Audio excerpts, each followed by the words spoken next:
The Australian story, no matter the chapter, is an adventure story.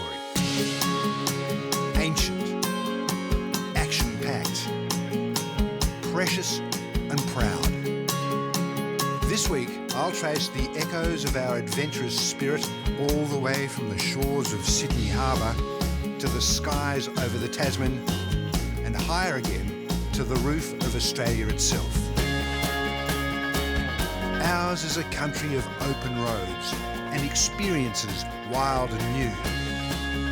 An adventure story that's yours for the making.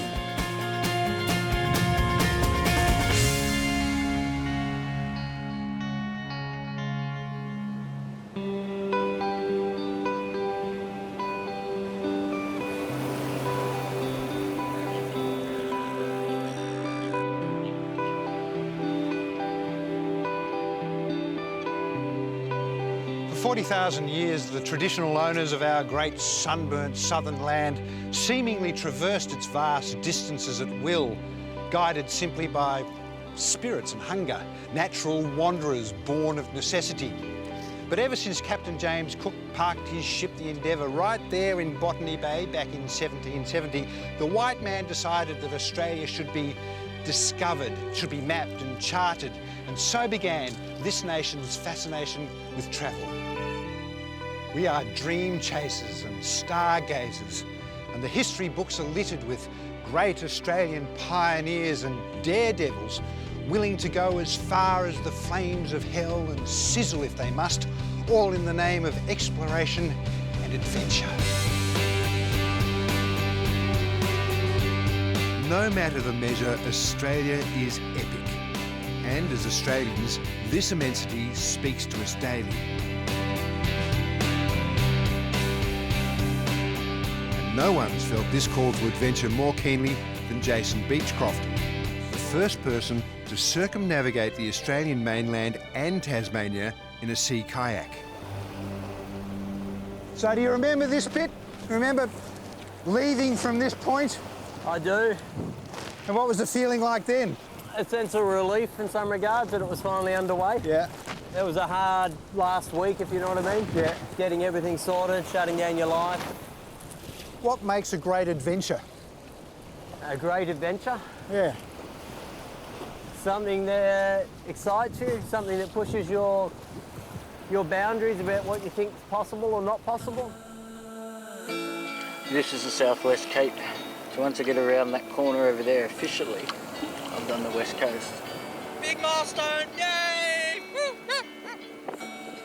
For his circumnavigational exploits, Jason was named Australian Geographic's 2014 Adventurer of the Year. But if you're after an old school window into what it's like to take on the open ocean, the 7-kilometre paddle around Sydney's spectacular North Head to Manly's Shelley Beach is an adventure well worth the calluses. It's a truly magnificent sight, isn't it? Particularly from a paddler's perspective.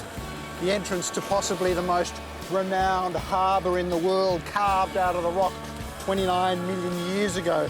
And having survived the ferocity of the 7 seas, you can just imagine what Cook and those early explorers thought when they arrived here. Not only a harbour of safety and calm water, but a thing of absolute beauty.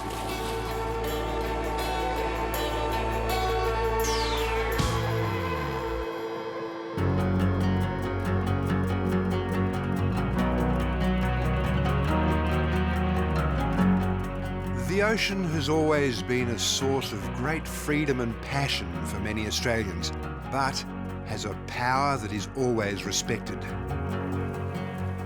And over the course of 17 unforgettable months, Jason, alone in his kayak, paddled our continent's entire coastline with only his guts and his wits to get him through.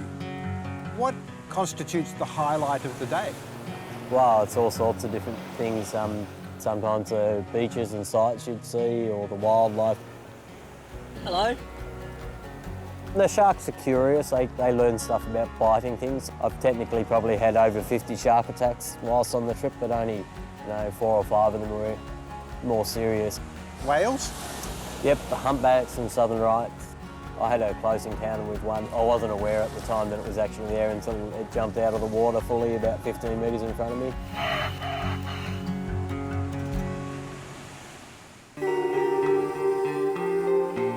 While the waters of Manly's Cabbage Tree Bay Aquatic Reserve, on the doorstep of Sydney's 4.5 million people, are unlikely to produce any humpbacks today, this little patch is known as an urban underwater environment, the envy of the world. Beneath the surface, this tiny corner of creation teems with over 160 iconic species of fish. Flamboyant blue gropers, the ever-aloof cuttlefish, and those swimming works of art, the wobbegong sharks, can all be encountered in no more than 10 metres of water. And so, with only a single day's perspective on Jason's incredible journey, down here it's easy to see why so many of us are adventurers at heart. What do you think it is about a guy like you, though, that separates you from the rest of us, whereby you will actually tackle something like this? A willingness to fail, Yeah. a willingness to actually give it a shot. And I think that's important things. A lot of people won't do things sometimes, not because they're not interested in doing it, but they're really concerned that they're not going to succeed. I think there's a lot of adventures to still be done. After the break, the adventure story that inspired a nation.